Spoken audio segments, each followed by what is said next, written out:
Hello friends, welcome to Nisha's world blogs. ഇന്ന് ഞാൻ ഉണ്ടാക്കാൻ പോകുന്ന റെസിപ്പി എന്താണെന്ന് നോക്കിയാലോ? അതിന് മുന്നായിട്ട് ഇതുവരെ എൻ്റെ ചാനൽ സബ്സ്ക്രൈബ് ചെയ്യാത്തവരുണ്ടെങ്കിൽ ദയവേത് സബ്സ്ക്രൈബ് ചെയ്യുക. അതേപോലെ നിങ്ങളുടെ ലൈക്കും ഷെയർസും കമൻസുമാണ് എന്നെ മുന്നോട്ട് കൊണ്ടുവരാൻ പ്രേരിപ്പിക്കുക. സോ അതിനും മറക്കരുത്. അപ്പോൾ നമ്മൾ എന്താ ഐറ്റം ഉണ്ടാക്കാൻ പോകുന്നത് കണ്ടു നോക്കിയാലോ?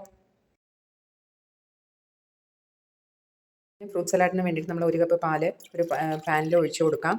അതിൻ്റെ കൂടെ തന്നെ പഞ്ചസാരയും ഇട്ട് കൊടുക്കാം, ഒരു 1/4 കപ്പ് പഞ്ചസാര.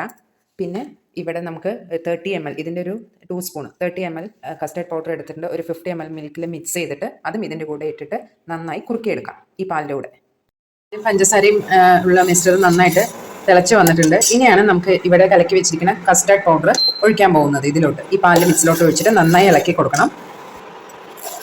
മിക്സ് ഇട്ടിട്ട് നന്നായിട്ട് ഇളക്കണം. ഇതൊന്ന് കുറുകി വരണം.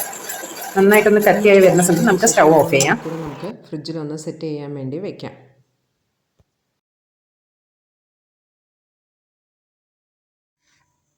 നമ്മളൊരു 3 മണിക്കൂർ ഫ്രിഡ്ജിൽ സെറ്റ് ചെയ്യാൻ വേണ്ടി വെച്ചിട്ടുള്ള കസ്റ്റർഡ് പാലും കൂടി കുറുക്കിയ സംഭവം നമ്മൾ എടുത്തിട്ടുണ്ട്. അത് കണ്ടു, അപ്പോൾ നല്ല കട്ടിയുണ്ട്.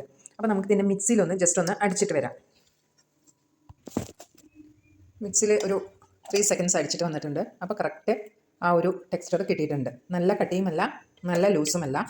ഇനി ഇതിൽ നമുക്ക് കട്ട് ചെയ്ത് വെച്ച് ഫ്രൂട്ട്സ് എല്ലാം ഇട്ട് കൊടുക്കാം. ഏതൊക്കെയാണോ നിങ്ങളുടെ അടുത്ത് അവൈലബിൾ ആയിട്ടുള്ള ഫ്രൂട്ട്സ്, ആ ഫ്രൂട്ട്സ് എല്ലാം ഇട്ട് കൊടുക്കാം. അപ്പോൾ നമ്മൾ ഇവിടെ ഉള്ള ഫ്രൂട്ട്സ് എല്ലാം, ഞാനിവിടെ ആപ്പിള്, ഓറഞ്ച്, ഗ്രേപ്സ്, ബനാന, പിന്നെ തണ്ണിമത്തനും ഉണ്ടായിരുന്നു. അപ്പോൾ അതും ഒരു ചെറിയൊരു കഷ്ണം ചേർത്തിട്ടുണ്ട്. പിന്നെ അനാറൊക്കെ ഉണ്ടെങ്കിൽ ചേർക്കാവുന്നതാണ്. അതുപോലെ കറുത്ത മുന്തിരിങ്ങ, എൻ്റെ ഇപ്പോൾ ഒരു പച്ച മുന്തിരിയായിരുന്നു ഉള്ളത്, അത് കാരണം അതാണ് ചേർത്തിട്ടുള്ളത്. അങ്ങനെ നമ്മുടെ ഇവിടെ കസ്റ്റർഡ് ഫ്രൂട്ട് സലാഡ് ഇവിടെ റെഡി ആയിട്ടുണ്ട്. ഇനി നമുക്കിത് സെർവ് ചെയ്യാം. ഐസ്ക്രീം കൂടി ഉണ്ടെങ്കിൽ നന്നായിരിക്കും ഇതിൻ്റെ കൂടെ സെർവ് ചെയ്യാനായിട്ട്. അപ്പോൾ എല്ലാവരും ഇതൊന്ന് ട്രൈ ചെയ്ത് നോക്കണം. പിന്നെ ഇതുവരെ എൻ്റെ ചാനൽ സബ്സ്ക്രൈബ് ചെയ്യാത്ത ആരെങ്കിലും ഉണ്ടെങ്കിൽ ദയവേത് സബ്സ്ക്രൈബ് ചെയ്യുക, ലൈക്ക് ചെയ്യുക, ഷെയർ ചെയ്യുക, കമൻറ്റ് ചെയ്യുക. അപ്പോൾ നെക്സ്റ്റ് വീഡിയോയിൽ കാണുന്നത് വരേക്കും ബൈ ബൈ.